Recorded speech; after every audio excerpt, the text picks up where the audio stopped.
हमारे सूबे के बहुत सारे हमारे भाई जो हैं वो बाहर के मुल्कों में अपने रोज़गार की तलाश में जा चुके होते हैं, ज़्यादातर दुबई और सऊदीया में होते हैं। अब उनको समझाना मुश्किल होता है कि भाई ये इलाज भी अगर होगा, कुदरती भी तरीके से औलाद होनी है तो उसके लिए औरत मर्द को एक टाइम चाहिए इकट्ठा रहने का।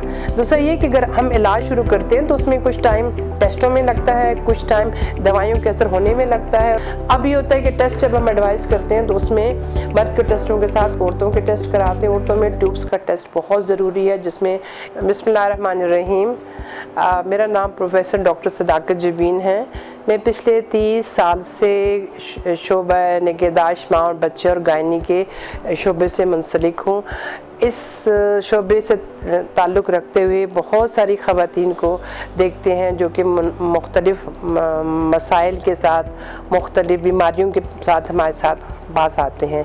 तो इस आज की वीडियो का मकसद ये है कि हम बेऔलादी के साथ जो हमारे पास औरतें आती हैं उनको किस तरह आसान अल्फाज में उनके मसले और उनका हल समझाया जा सकते, क्योंकि बेऔलादी का मसला जो है वो बहुत आम हुआ है। हर मरीज़ जो है वो बेचारे जो है वो दिमागी तौर पे बहुत परेशान होते हैं, पैसा भी लगाते हैं, लेकिन उनको सही तरह से एक राह नहीं दिखाई जाती, एक गाइडेंस नहीं दी जाती कि किस तरह से वो अपना इलाज कर सकते हैं। तो आपको आज आसान अल्फाज में मैं बताऊंगी कि बेऔलादी क्या होती है, उसकी वजूहात क्या होती हैं और आप किस तरह से अपना इलाज करवा सकते हैं।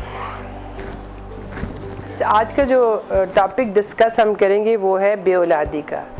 बेऔलादी का मतलब हम अपनी जो हमारे शोबे में उसमें ये लेते हैं कि अगर 1 साल तक औरत और मर्द बाकायदगी के साथ मिलने के बावजूद बच्चा ना पैदा कर सके तो हम कहते हैं कि बेऔलादी नहीं होती, लेकिन उसको हम टेस्ट करना शुरू करते हैं कि उनको इलाज का एडवाइस करते हैं कि अगर 1 साल तक वो इंतज़ार कर सकते हैं, क्योंकि बहुत सारे लोग जो हैं, बहुत सारी ख़वातीन जो है 1 साल के अंदर अंदर वो प्रेग्नेंट हो जाती हैं, चाहे वो शादी के फ़ौरन बाद हो या 1 साल।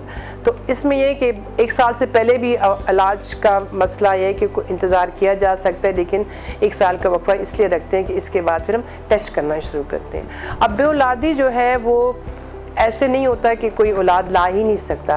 बहुत दफ़ा ऐसा होता है कि कोई वजह होती है। अब जैसे हमारे यहाँ आम वजह जो है वो ख़ावंदों का बाहर मुल्कों में जाना है। अब बहुत सारे हमारे ख़ास कर हमारे सूबे में कोई दुबई में बैठे हुए हैं, कोई सऊदी अरब में बैठे हुए हैं। अब वो 2-2 साल बाहर होते हैं, फिर आते हैं तो 15 दिन 20 दिन की छुट्टी पे आते हैं। अब वो कहते हैं कि बच्चों का इलाज किया जाए। अब इसमें बेऔलादी होने का तो कोई मकसद मतलब नहीं है। उसमें ये होता है कि औरत और मर्द इकट्ठे रह ही नहीं रहे हैं, तभी नहीं बच्चे हो रहे। तो अब इस किस्म के लोगों का इलाज जो होता है कि कम से कम 6 महीने से 1 साल तक इकट्ठा रहा जा सका है। अब उसमें इनको समझाना, इनका इलाज करना में ज़रा ज़्यादा मुश्किल हो जाता है। लेकिन एक्चुअल बेऔलादी वो मौजूद है कि जब 1 साल तक औरत मर्द इकट्ठे रहें और उनमें बच्चे ना हों तो फिर फ़िक्र की बात ज़रूरी हो जाती है। फिर आमतौर पे ये देखा जाता है कि हमारे यहाँ औरतों को इसका मौरूदे क्या कहते हैं इल्ज़ाम ठहराया जाता है कि औरत ही बच्चे नहीं ला सकती, क्योंकि जब भी 5-6 महीने गुजरती हैं तो सासों को फ़िक्र शुरू हो जाती है कि फिर वो डॉक्टरों के पीछे फिरना शुरू कर देती हैं। अगर साल तक 2 साल नहीं तो बेचारी औरत को ताने सुनने पड़ते हैं। इस वक्त इसमें आपको ये बताऊं कि अगर 100 में से देखा जाए ना तो 30% जो होते हैं मर्दों में नुक्स होता है। मर्दों का नुक्स हम लोग बिल्कुल, मतलब ये नहीं कि मर्दों में नुक्स है, वो अल्लाह की तरफ से होता है, दवाइयों की वजह से होता है बीमारी, लेकिन ज़्यादातर हमारा मेल डोमिनेटेड जो मर्द हमारे यहाँ ज़रा ज़्यादा क्या कहते हैं गालिब आने वाली होते हैं, तो वो औरतें डरती भी रहती हैं। फिर मर्दों को एक ज़रा अपनी ईगो का भी होता है, वो टेस्ट वगैरह भी नहीं कराते। बहुत दफ़ा हम जब टेस्ट कहते हैं तो वो टेस्ट से इनकार करते हैं, और वो औरत बेचारी सारे टाइम टेस्ट भी कराती रहती है, दवाइयाँ भी खाती रहती है। तो कहने का मतलब ये है कि जब हम इन दोनों मर्द और औरत को देखा जाता है तो दोनों में मसला हो सकता है या दोनों में नहीं भी मसले होते हैं। तो हम जो मसले होते हैं उसको निकालने के लिए टेस्ट किए जाते हैं। उसमें मर्द का टेस्ट भी ज़रूरी है, उसमें औरतों का टेस्ट भी ज़रूरी है। अब टेस्टों के लिए एडवाइस किया जाता है तो किसी ख़ास जगह पे ख़ास टेस्ट एडवाइस किए जाते हैं। अब हमारे यहाँ ये मसला है कि गली गली कोने कोने कोई भी बैठी हुई हैं, मतलब कोई भी है, रिश्तेदार हैं और हेल्थ से रिलेटेड लोग हैं, मतलब वो टेस्ट एडवाइस कर लेते हैं लेकिन आगे नहीं पता होता है कि उसको करना क्या है। फिर ये टेस्टों में होता है कि हमें जो कॉमन टेस्ट किए जाते हैं वो औरत के, हम हिस्ट्री ज़रूरी है कि उसमें कोई मसले ना हों, माहवारी की हिस्ट्री बहुत ज़रूरी होती है। उसके बाद जो है बच्चा देखते हैं कि पहला नहीं हो रहा, हो ही नहीं रहा, या पहले हो चुके हैं और बाद में और नहीं हो रहे।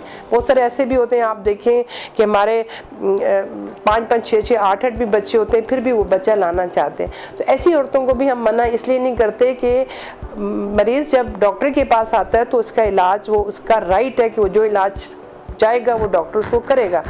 अब ये होता है कि टेस्ट जब हम एडवाइस करते हैं तो उसमें मर्द के टेस्टों के साथ औरतों के टेस्ट कराते हैं। औरतों में ट्यूब्स का टेस्ट बहुत ज़रूरी है, जिसमें या तो एक्सरे किए जाते हैं, ट्यूब्स का देखते हैं कि बच्चेदानी के साथ ट्यूब खुली है या बंद है, या फिर एक नाव के साथ एक टेस्ट होता है जिसको हम लेप्रोस्कोपी कहते हैं। अब आम लोगों में ये तासुर पाया जाता है कि लेप्रोस्कोपी ऑपरेशन है, क्योंकि बाज़ लोगों की ट्यूब्स, जब उनको बताया जाता है कि ट्यूब्स बंद हैं तो वो इस टेस्ट को एज ए इलाज समझते हैं कि ये टेस्ट कराएंगे तो ट्यूबें खुल जाएंगी। तो ये थोड़ा सा इस चीज़ को अपनी बहनों को क्लियर कराना चाहती हूँ कि ये टेस्ट जो है ये सिर्फ देखा जाता है कि वाकई ट्यूब्स बंद हैं या खुली हैं, क्योंकि अगर ट्यूब्स बंद हैं तो फिर उसका इलाज आम दवाइयों से नहीं होता, उसका इलाज फिर टेस्ट ट्यूब बेबी होता है जो कि बड़े बड़े सेंटरों में किया जाता है। तो उसके लिए पैसे ज़ाया करना, दवाइयाँ पे पैसे लगाना, फिर वो बेकार होता है।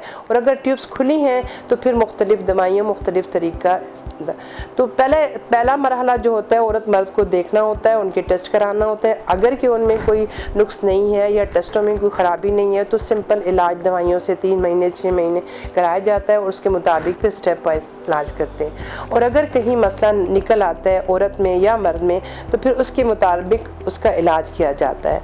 अब इसमें बहुत सारी चीज़ें होती हैं। बाज़ दफ़ा मर्दों में ऐसे टेस्ट आ जाते हैं कि उनके जरासीम बिल्कुल भी नहीं होते हैं। अब ज़ाहिर है वो टेस्ट फिर उनको हमें औरतों को काउंसिल किया जाता है, उनको बताया जाता है कि भाई ये इसका इलाज मुमकिन बड़े बड़े सेंटर में हो सकता है। रिसर्च के सेंटर हैं बड़े, या बहुत सिविलाइज, बहुत सोफिस्टिकेटेड, बहुत हाई किस्म के सेंटर्स हैं, उसमें कॉम्प्लिकेटेड तरीके से हो सकता है। बट जब औरत मर्द में जरासीम बिल्कुल नहीं होते तो वो फिर उसका औलाद होना मुमकिन नहीं होता। दूसरा ये होता है कि अगर औरत की ट्यूब्स बंद हैं तो फिर दवाइयों से इलाज नहीं होता, नुस्खों से इलाज नहीं होता, फिर उसके लिए उसको प्रॉपर रेफ़र किया जाता है ऐसी जगह पर जहाँ पर उसका इसको कहते हैं असिस्टेड रिप्रोडक्शन, कि हम बच्चे के हमल होने में मदद देने वाले तरीके। तो उसमें मुख्तलिफ़ तरीके हैं जिनके मुख्तलिफ़ इलाज के पैसे हैं और मुख्तलिफ़ इलाज के तरीके हैं। तो वो फिर ये होता है कि औरत मर्द को काउंसिल किया जाता है, अगर वो अफोर्ड कर सकते हैं तो वो फिर उसको इलाज कराते हैं। अब बाज़ कंडीशंस ऐसी होती हैं जिसमें औलाद होना मुमकिन ही नहीं होता औरत में या मर्द के साथ। तो ज़ाहिर है हम फिर मशवरा देते हैं कि उसमें 2 तरीके हैं, या तो सब्र करें या फिर ये कि कोई बच्चा किसी से अडॉप्ट कर लें। लेकिन उसमें भी फिर बारे कानूनी और जो हमारे इस्लामी पॉइंट ऑफ व्यू से बहुत सारी पेचीदगियाँ पैदा होती हैं। तो आज की गुफ्तगू का मकसद ये था कि आम लोगों को ये बताना है कि भाई इलाज एक टाइम से किया जाए, टाइम पे इलाज शुरू किया जाए, प्रॉपर तरीके से जो डॉक्टर या आपके गायनेकोलॉजिस्ट आपको टेस्ट एडवाइस करते हैं उनको टाइम पे किया जाए। फिर जो वो हदायत आपको देते हैं उनको, बाकी ये जो हकीमों के नुस्खे हैं, दाइयों के नुस्खे हैं, वो चीज़ें बजाय इसके कि उसको इलाज में मदद दें, वो कॉम्प्लिकेशंस कर सकते हैं। तो तीसरी जो इम्पॉर्टेंट चीज़ होती है वो एक कहते हैं ना हम साइकोलॉजिकल सपोर्ट जिसे कहते हैं, कि दिमागी सपोर्ट खाविन का, बीवी का बहुत ज़रूरी है, क्योंकि सब कुछ आखिर में आके औरतों को ही मौरूद इल्ज़ाम ठहराया जाता है। तो ज़ाहिर है अगर औरत में अंदर कोई मसला है तो उसको ट्रीट किया जा सकता है, तो उसको नरमी से, प्यार से, ज़ाहिर है एक औरत एक ऐसी कंडीशन से गुज़र रही होती है जो उसके अपने दिमाग पे बुरा असर डाल सकती है, उसके काम में दिल फिर नहीं लगता, वो अपने घर के मामलात को दुरुस्त नहीं कर सकती, अगर जॉब कर रही है तो उसकी क्वालिटी ऑफ लाइफ जो है वो इफ़ेक्ट होती है। तो साइकोलॉजिकल या दिमागी या जो सपोर्ट है वो इन औरतों के लिए बहुत ज़रूरी है, और उसमें ख़ानदान के लोगों का बहुत बड़ा हिस्सा है कि उनको हौसला अफजाई करें, उनको यकीन दहानी दें, उनकी मदद करें। तो जो ज़रूरी चीज़ इस मौजू के हवाले से बताना चाहती हूँ ना, वो जो हमें मसले पैदा होते हैं वो होते हैं ख़ावंदों का बाहर मुल्कों में काम करना। हमारे सूबे के बहुत सारे हमारे भाई जो हैं वो बाहर के मुल्कों में अपने रोज़गार की तलाश में जा चुके होते हैं, ज़्यादातर दुबई और सऊदीया में होते हैं। अब बहुत सारे मसले इसलिए आते हैं कि 1 महीने शादी है, उसके बाद 1 महीने के अंदर अंदर उन्हें जाना होता है, तो 1 महीने के अंदर अंदर उनको बच्चा चाहिए। फिर ये होता है कि खाविंद छुट्टी पे आ रहा होता है, 10 दिन की छुट्टी है, 15 दिन की छुट्टी है, और 2 साल बाद आ रहा है, उसका इलाज चाहिए। और फिर जब ये है कि खाविंद जब चला जाता है, फिर उसके आने का इंतज़ार में वो बैठी होती है। तो ज़ाहिर औरत का और मर्द का एक टाइम के साथ रहना बहुत ज़रूरी है। ऐसे औरतों, ऐसी बहनों को समझाना हमारे लिए बड़ा मुश्किल हो जाता है, ख़ासकर उनकी जो सासें या उनके घर के जो नंदे या घर के जो ख़वातीन आती हैं, उनको समझाना मुश्किल होता है कि भाई ये इलाज भी अगर होगा, कुदरती भी तरीके से औलाद होनी है, तो उसके लिए औरत मर्द को एक टाइम चाहिए इकट्ठा रहने का। दूसरा ये कि अगर हम इलाज शुरू करते हैं तो उसमें कुछ टाइम टेस्टों में लगता है, कुछ टाइम दवाइयों के असर होने में लगता है, और कुछ टाइम उसके असर आने में लगता है। तो ये सारी चीज़ों में ऐसे नहीं होता कि अब औरत आई है तो कहती है जी 10 दिन के बाद मेरा खाविंद जा रहा है और आप मेरा इलाज कीजिए। अब ज़ाहिर हम उनको डिस्करेज नहीं करते, उसको भी एक्सप्लेन करते हैं, समझाते हैं। आखिर में वो हमें क्या कहती हैं, जी खैर है आप लिख दें दवाई, काम हुआ नहीं हुआ तो नहीं हुआ।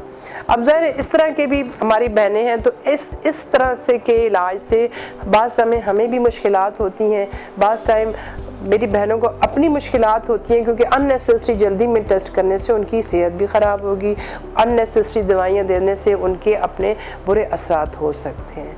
तो ये चीज़ आप लोग अपनी बहनों को समझाना भी बहुत ज़रूरी था।